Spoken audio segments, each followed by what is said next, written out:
दोस्तों, स्वागत है आपका हमारे YouTube channel smart study 9th and 10th में। आज हम इस वीडियो में physical activity trainer class 10th के कुछ एमसीक्यूज़ को सॉल्व करेंगे, जो कि बोर्ड पॉइंट ऑफ व्यू से काफ़ी महत्वपूर्ण है। हम पहले कम्युनिकेशन स्किल्स के कुछ क्वेश्चन से शुरुआत करेंगे इसकी।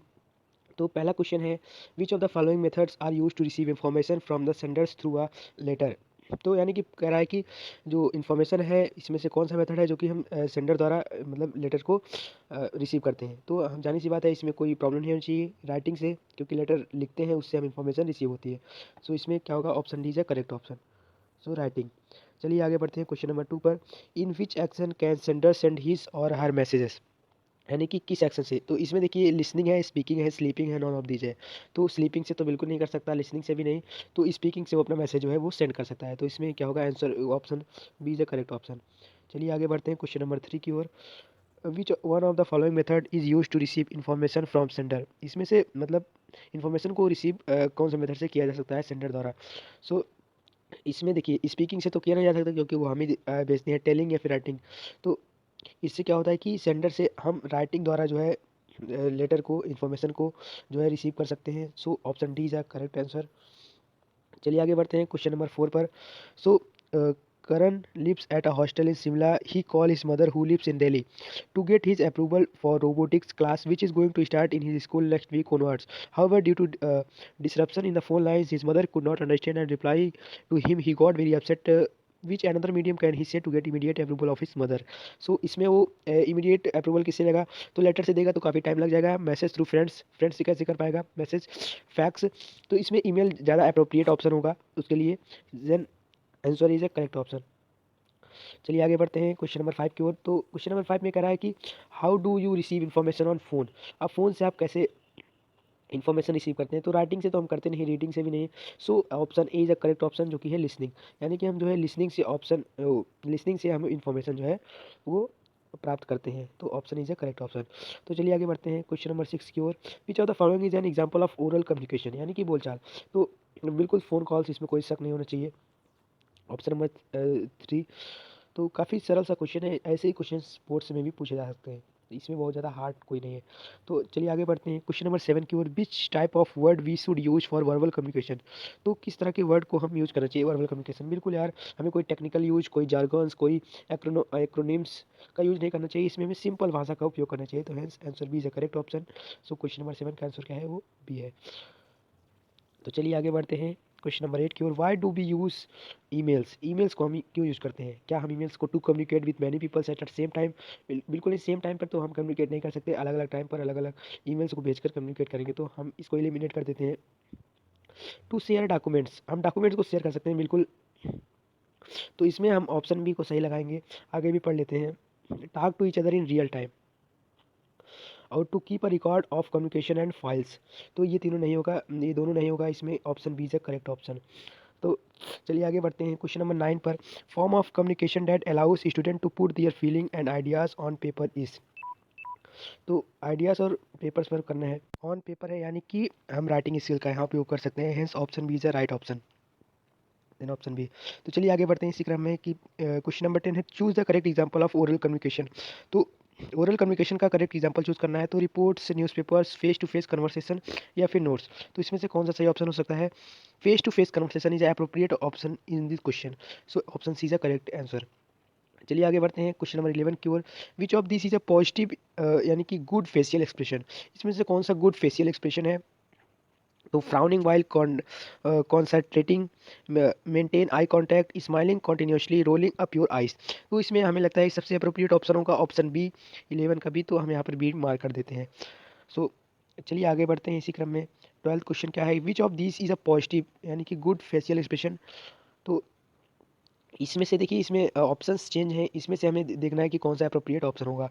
तो स्टार्टिंग हार्ड या फिर nodding while listening, wrinkled forehead, looking away from the speaker. तो ये सब नहीं होगा, looking away from the speaker ये तो कोई गुड फेशियल एक्सप्रेशन हुआ नहीं। Wrinkled forehead, nodding while listening, हाँ ये हमारे हिसाब से करेक्ट ऑप्शन हो सकता है। Option B is a correct option, nodding while listening. चलिए आगे बढ़ते हैं क्वेश्चन नंबर 13 की ओर। Which of this is not an appropriate non verbal communication at work. तो इसमें से कौन सा अप्रोप्रिएट मतलब नहीं है non verbal communication at work पर। तो क्वेश्चन नंबर 13 में हम यहाँ देखेंगे कि पुट आर्म अराउंड आ कुक वर्कर शोल्डर। तो ये बिल्कुल सही नहीं, जो अप्रोप्रिएट नहीं है, तो answer A is a correct answer. बाकी आप पर इसमें से हम देखते हैं शेकिंग हैंड फिर्मली, ये भी हो सकता है, ये सही है, बिल्कुल कोई दिक्कत नहीं। Looking at a speaker with smiled, standing with upright posture, तो ये हम तीनों जो देखते हैं ये बिल्कुल सही है, अप्रोप्रिएट है नॉन वर्बल कम्युनिकेशन के लिए एट वर्क पर। लेकिन अगर हम किसी के सोल्जर पर यानी कि किसी कंधे पर अपना आर्म रखते हैं तो ये कोई नॉन वर्बल कम्युनिकेशन का कोई अप्रोप्रिएट नहीं है। तो answer is a correct option of 13th question. So further moves next question which is question number 14 when you are preparing for the presentation you should। अगर आप किसी प्रेजेंटेशन के लिए प्रिपेयर करें तो आपको क्या ध्यान रखना चाहिए। सो क्वेश्चन नंबर 14 का सही ऑप्शन है ऑप्शन नंबर डी, यानी कि focus on the message, practice hand gestures. बिल्कुल यार, अगर हम हैंड जेस्चर्स की प्रैक्टिस नहीं करेंगे, यानी कि अब हम बोलते हैं कोई चीज़ तो उसमें हैंड का जेस्चर्स भी बहुत जरूरी है कि हाँ हमें हाथ भी हिलाना रहना चाहिए, जिससे किसी भी इंटरव्यूअर यानी कि किसी भी एग्जामिनर को लगता है कि हाँ ये कॉन्फिडेंस के साथ बोल रहा है। ट्राइंग डिफरेंट स्पीकिंग टेक्निक्स, बिल्कुल सही है। तो यहाँ पर क्वेश्चन नंबर 14 का सही आंसर होगा option number D, all of above.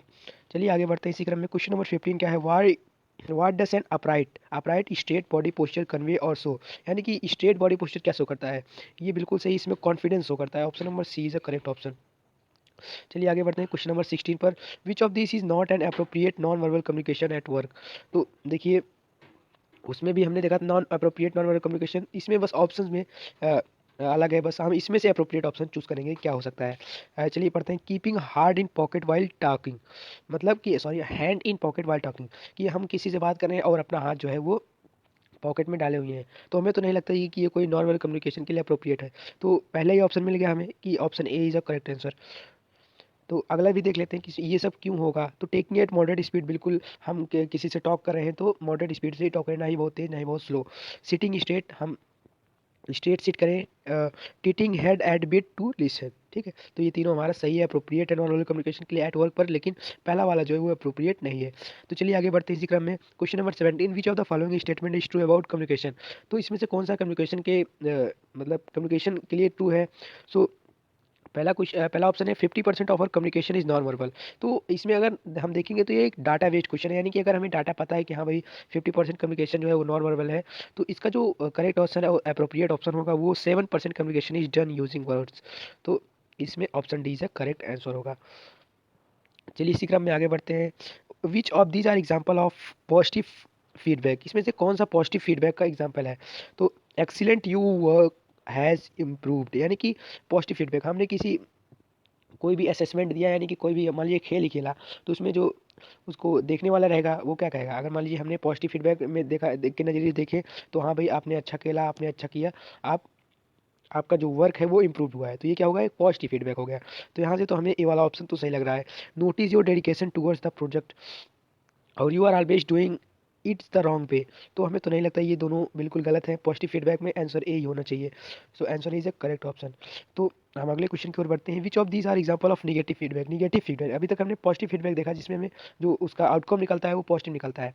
अब हम निगेटिव का देखेंगे, निगेटिव में क्या हो सकता है। I hate to tell you this but your drawing skills are poor. तो एक अगर एक मतलब अप्रोप्रिएट में देखें तो ये भी एक नेगेटिव फीडबैक ही है। यू कैन श्योरली इम्प्रूव, ये तो पॉजिटिव फीडबैक हो गया। This is a good drawing but you can do better, ये एक गुड ड्राइंग है बट आप इससे भी अच्छा कर सकते हैं, या फिर नॉन ऑफ द अबव। इसमें देखिए अगर पहला वाला ऑप्शन देखेंगे तो I hate to tell you this but your drawing skills is are poor, तो इसमें कोई भी इंप्रूवमेंट नहीं हुई, तो इसलिए फीडबैक भी हमें निगेटिव मिला। तो हमें लगता है option is a correct option होना चाहिए। तो चलिए आगे बढ़ते हैं क्वेश्चन नंबर 20, जो कि अभी हमने लास्ट क्वेश्चन कराएंगे। Which of the following are effective components of a good feedback. इसमें से कौन सा इफेक्टिव कंपोनेंट का गुड फीडबैक है। तो detailed and time consuming, direct and honest, specific, opinion based. तो इसमें हमें लगता है कि ओपिनियन बेस्ड होना चाहिए, क्योंकि देखिए फीडबैक सबका अपना अपना अलग अलग फीडबैक होता है, तो किसी का अलग ओपिनियन रहेगा, किसी का अलग, तो इसलिए ये ओपिनियन बेस्ड होना चाहिए। तो answer D is a correct option. चलिए एक क्वेश्चन और देख लेते हैं इसमें। In which of this are is not communication barrier, इसमें से कौन सा कम्युनिकेशन बैरियर नहीं है। तो यहाँ देखेंगे कि linguistic barrier, interpersonal barrier, financial barrier, या फिर ऑर्गेनाइजेशन बैरियर। तो इसमें फाइनेंशियल बैरियर हमें अप्रोप्रिएट ऑप्शन लग रहा है, क्योंकि देखिए फाइनेंस से या फिर कम्युनिकेशन से हमें नहीं लगता कोई संबंध है, क्योंकि इसलिए यहाँ पर क्या होगा, फाइनेंशियल बैरियर होगा। Then option C is a correct option, financial barrier. यहाँ पर और काफ़ी सारे क्वेश्चन दिए हैं, आप इसको सॉल्व कर सकते हैं। और इसकी जो लिंक है वो डिस्क्रिप्शन बॉक्स में मिल जाएगी, वहाँ से आप इसको देख सकते हैं। सो फ्रेंड्स, अगर आपको वीडियो पसंद आए तो लाइक करें, अपने फ्रेंड्स के साथ शेयर करें, सब्सक्राइब करें चैनल को। Thank you for watching this video.